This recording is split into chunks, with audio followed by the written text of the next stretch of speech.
बच्चों कक्षा 10वीं की पुस्तक स्पर्श में दी गई कविता मनुष्यता। आज हम इस मनुष्यता कविता को समझेंगे। मनुष्यता कविता मैथिली शरण गुप्त के द्वारा रचित है।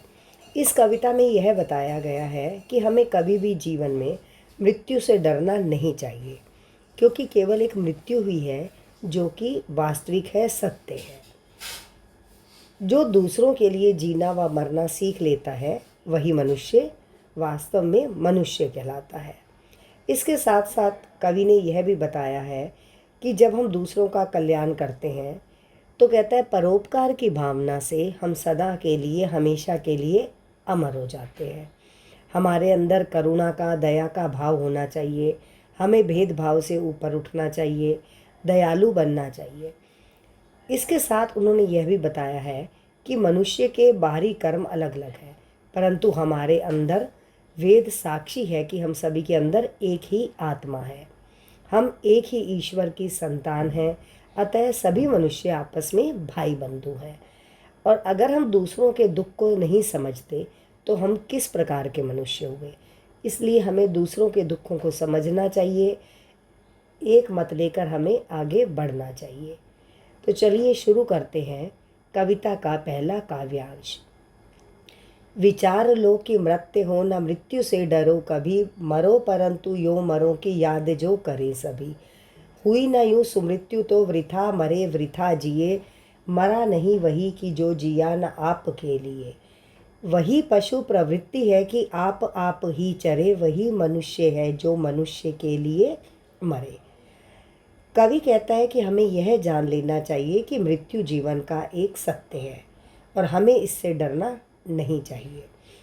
इसके साथ साथ हमें कुछ जीवन में ऐसा करना चाहिए कि लोग हमारे मरने के बाद भी हमें याद रखें। जो मनुष्य दूसरों के लिए कुछ भी नहीं कर सकता, कहता है उसका जीना और मरना, वृथा जिए वृथा मरे, उसका जीवन भी और उसका मरना दोनों ही व्यर्थ है, बेकार है। मरकर भी वही मनुष्य कभी नहीं मरता जो दूसरों के लिए जीता है, क्योंकि अपने लिए तो जानवर भी जी लेते हैं। यही पशु प्रवृत्ति है कि आप चरे।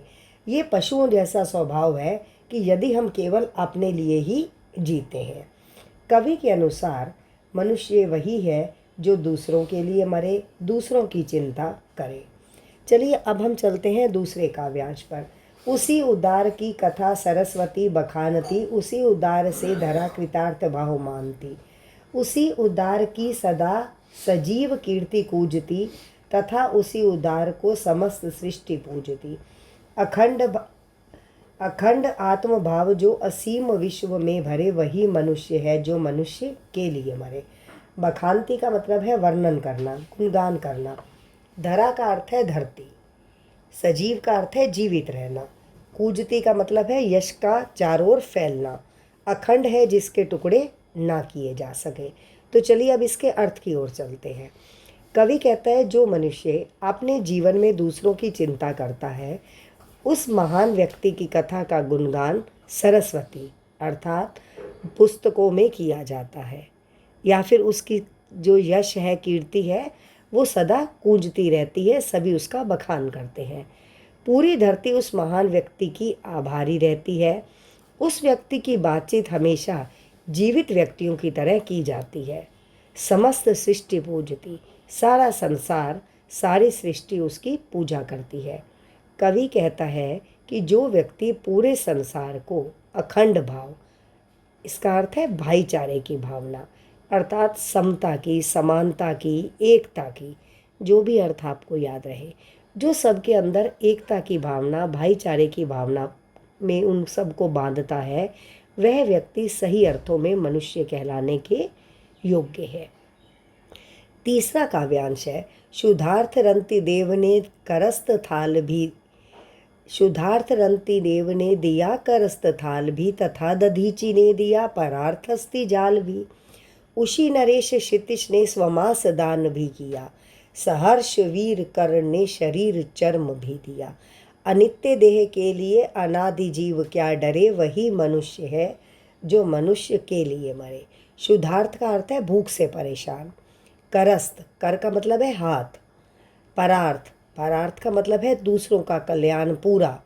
अस्थि जाल, हड्डियों का समूह। उशी नरेश क्षितिज, उशी नर देश के राजा शिबी।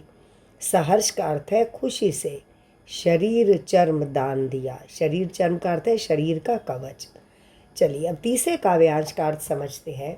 कवि कहता है कि पौराणिक कथाएं ऐसे व्यक्तियों के दृष्टांतों से, उदाहरणों से भरी पड़ी हैं जिन्होंने अपना पूरा जीवन ही कल्याण के लिए लगा दिया, जिन्हें इन्हीं बातों के लिए, कल्याण के लिए, परोपकार के लिए आज भी याद किया जाता है। शुद्धार्थ, शुद्धार्थ का अर्थ है भूख से व्याकुल। रंती देव ने अपने हाथ के अंदर रखी हुई थाली, अर्थात हाथ की आखिरी थाली भी दान में दे दी थी। महर्षि दधीची ने तो अपने पूरे शरीर की हड्डियां वज्र बनाने के लिए दान में दे दी थी। उशी नरेश देश के राजा शिबी ने कबूतर की जान बचाने के लिए अपना पूरा मांस दान कर दिया था। और दानवीर कर्ण ने अपनी खुशी से शरीर का कवच दान कर दिया था। कवि कहता है कि मनुष्य इस नश्वर शरीर के लिए क्यों डरता है, क्योंकि मनुष्य वही है जो दूसरों का कल्याण करता है, दूसरों के लिए परोपकार की भावना रखता है। अब हम चल रहे हैं चौथे काव्यांश पर। सहानुभूति चाहिए महाविभूति है यही, वशीकृत सदैव ही बनी हुई स्वयं मही। मही का अर्थ है धरती। विरुद्धवाद बुद्ध का दया प्रभाव में बहा, विनीत लोक वर्ग क्या न सामने झुका रहा। आहा वही उदार है परोपकार जो करे, वही मनुष्य है जो मनुष्य के लिए मरे। सहानुभूति का अर्थ है दया, करुणा। महाविभूति, सबसे बड़ी संपदा, सबसे बड़ी संपत्ति। वशीकृता, वशीकृत का मतलब है वश में करने वाला। विरुद्धवाद, खिलाफ होना। अब मही का मतलब धरती या ईश्वर, दोनों से हम इसको जोड़ सकते हैं। कवि कहता है मनुष्य के मन में दया का, करुणा का भाव होना चाहिए, क्योंकि सबसे बड़ा दान है, यही सबसे बड़ा परोपकार है। स्वयं ईश्वर भी ऐसे लोगों की सहायता करता है, या स्वयं सृष्टि या धरती भी ऐसे लोगों की सहायता करती है। इसका सबसे बड़ा दृष्टांत, उदाहरण महात्मा बुद्ध है, जिनसे लोगों का दुख नहीं देखा गया और वे लोक कल्याण के लिए दुनिया के नियमों के विरुद्ध भी चले गए। इसके लिए क्या पूरा संसार उनके सामने नहीं झुका? अब बेटा देखोगे इस पंक्ति में प्रश्नवाचक चिन्ह है, तो इसका अर्थ क्या है कि ये हम सोच रहे हैं, हम ये प्रश्न कर रहे हैं कि क्या पूरा संसार उनके सामने नहीं झुकता, अर्थात उनके दया भाव, परोपकार के कारण आज भी उन्हें याद किया जाता है, उनकी पूजा की जाती है। महान उसको कहा जाता है जो परोपकार करता है, वही मनुष्य है जो दूसरों के लिए मरता है। काव्यांश 6। रहो न भूल के कभी मदांध तुच्छ वित्त में, सनाथ जान आपको करो न गर्व चित्त में। अनाथ कौन है यहाँ, त्रिलोकीनाथ साथ हैं, दयालु दीन बंधु के बड़े विशाल हाथ हैं। अतीव भाग्यहीन है अधीर भाव जो करे, वही मनुष्य है जो मनुष्य के लिए मरे। मदांध, घमंड में। सनाथ, जिसके पास अपनों का साथ है। चित्त का मतलब है मन। त्रिलोकनाथ, ईश्वर। दीन बंधु, ये भी ईश्वर के लिए शब्द आया है। चलिए इस काव्यांश की व्याख्या करते हैं। कवि कहता है कभी भी भूल कर भी कभी संपत्ति का, पैसे का घमंड मत करो। इस बात पर कभी गर्व नहीं करना चाहिए कि हमारे साथ हमारे अपनों का साथ है, क्योंकि कवि कहता है कि यहाँ कोई भी अनाथ नहीं है, क्योंकि सबका साथ ईश्वर देते हैं। वह बहुत दयालु है, उसका हाथ सबके ऊपर रहता है। कवि कहता है जो व्यक्ति भाग्यहीन है, जो इस प्रकार से उतावलापन रखता है, जो इस प्रकार से अधीर होता है, कहते हैं वह मनुष्य भी यह सोचे कि त्रिलोकीनाथ सभी का साथ देते हैं। वही मनुष्य है जो मनुष्य के लिए मरे। काव्यांश 6। अनंत अंतरिक्ष में अनंत देव हैं खड़े, समक्ष ही स्वबाहु जो बढ़ा रहे बड़े बड़े। परस्पर अवलंब से उठो तथा बढ़ो सभी, अभी अमृत्य अंक में अपंक हो चढ़ो सभी। रहो न यूं कि एक से न काम और का सरे, वही मनुष्य है जो मनुष्य के लिए मरे। अपंक का मतलब है पवित्र, कलंक से रहित। कवि कहता है कि उसे कभी भी ना समाप्त होने वाले आकाश में असंख्य देवता खड़े हैं जो परोपकारी हैं। दयालु मनुष्यों के समान वह खड़े होकर अपनी भुजाओं को फैलाकर सभी की सहायता करते हैं।